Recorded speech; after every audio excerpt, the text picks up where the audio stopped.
Barça have hijacked Real Madrid's deal for Rodri. Liverpool are set to break their transfer record. Is Man City making a move for one of Chelsea's key men? And Álvarez's next stop is sorted, but it's not Barcelona. Just when you thought Real Madrid had Rodri completely wrapped up and ready to be unveiled as their latest Galactico, Barcelona have suddenly stormed in and completely flipped the script. Sport report that Hansi Flick has actually picked up the phone and spoken to the Manchester City midfielder personally to sell him on the project in Catalonia. That direct intervention from the German gaffer speaks volumes about how highly Barcelona rate him, and it has clearly worked, because Rodri has now given the Catalans the green light.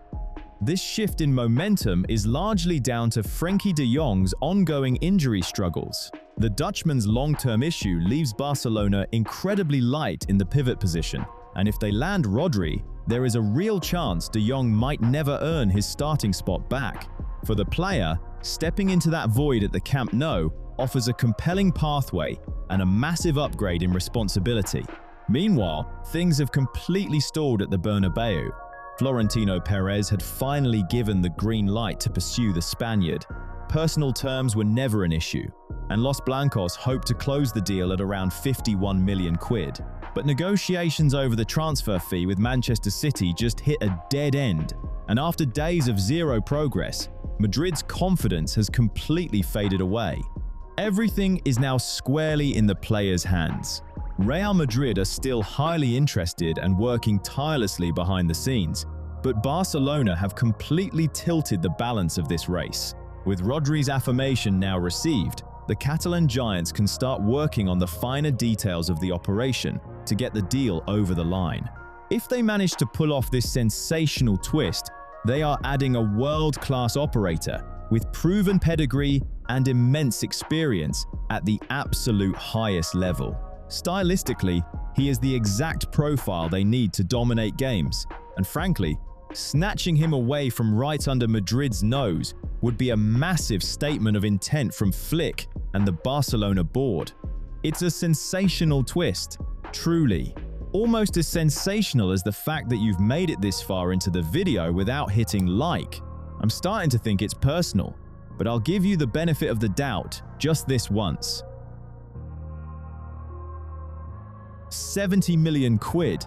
That is the massive price tag Chelsea have slapped on Pedro Neto, and Manchester City are seriously considering paying it. According to Football Insider, Enzo Maresca is the driving force behind this pursuit, and he is desperate to reunite with the winger he trusted heavily during his time in charge at Stamford Bridge.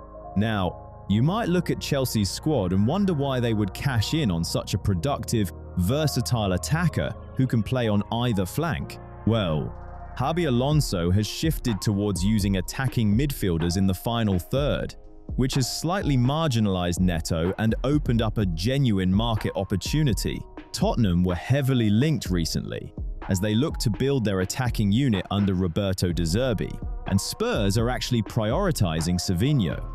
If City end up selling the Brazilian to North London, their immediate priority shifts straight to Neto as the like-for-like replacement on the right wing. Maresca knows exactly what he is getting with the Chelsea lad. He provides direct running, excellent goal-scoring output, and that crucial ability to beat his man. City have sensed this potential opening and are ready to accelerate their move in the coming weeks if the Savinho deal gets over the line.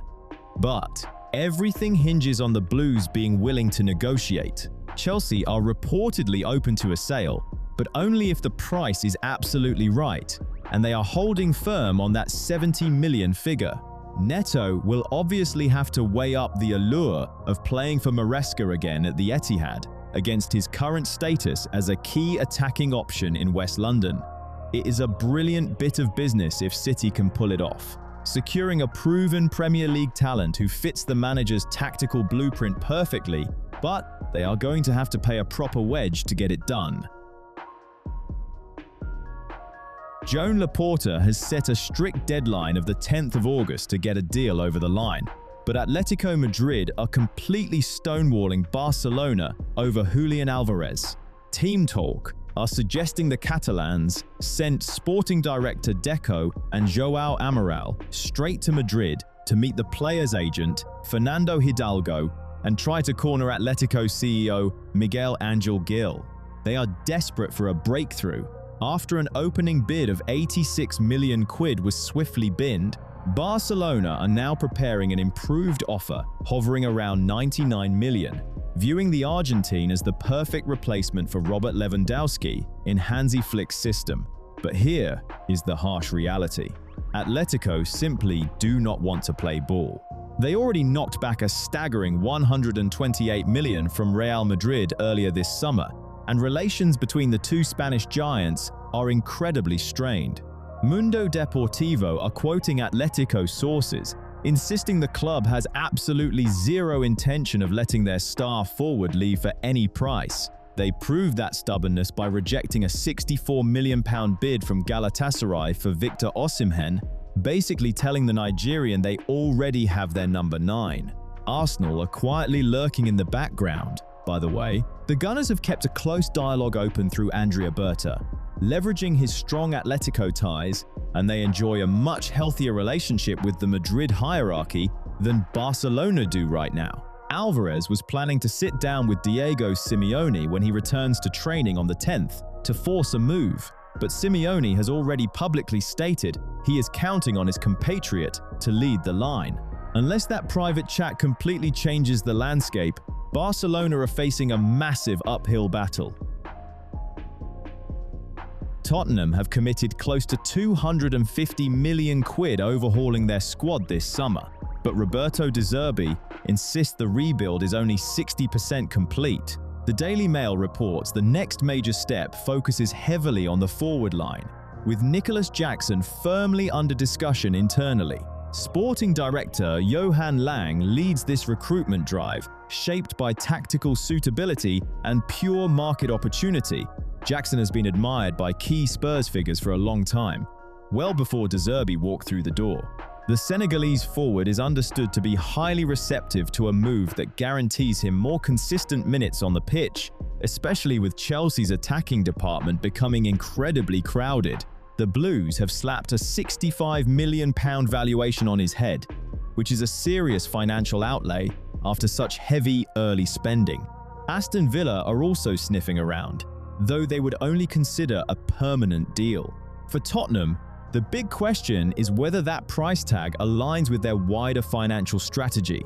Xabi Alonso is currently assessing Jackson during the club's pre-season program out in Asia, so a final decision on his immediate future is still pending. But you can completely understand the appeal for De Zerbi.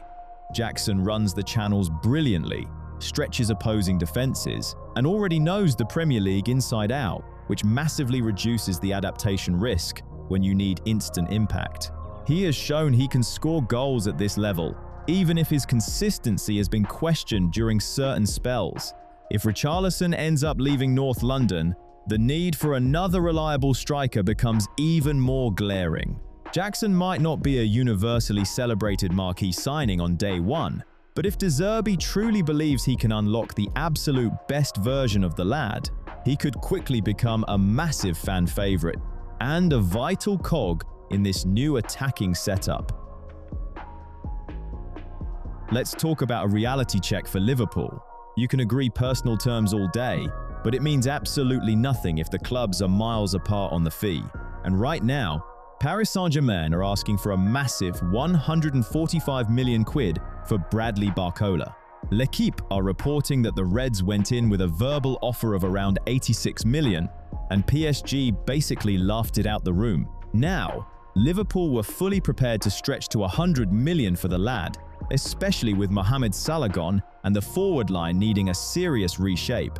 They've already thrown serious money at Florian Wirtz and Alexander Isak last summer, proving the hierarchy will open the vault for the right profile.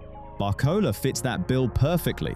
He's primarily a left-sided winger, right-footed, loves taking on fullbacks, and can drift inside.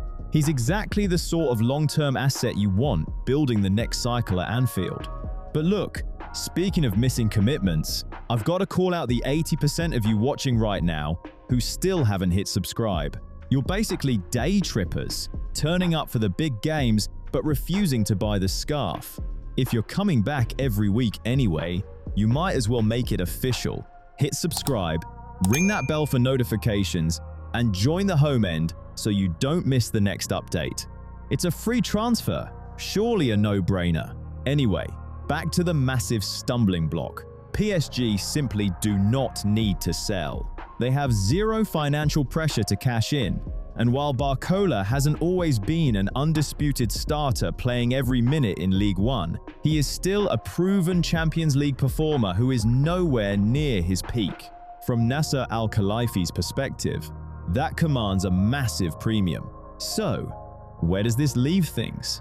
Well, the door isn't completely bolted shut. Barcola's agent, Moussa Sissoko, is trying to broker a compromise, and there is still confidence that the gap can be bridged, perhaps through heavy add-ons.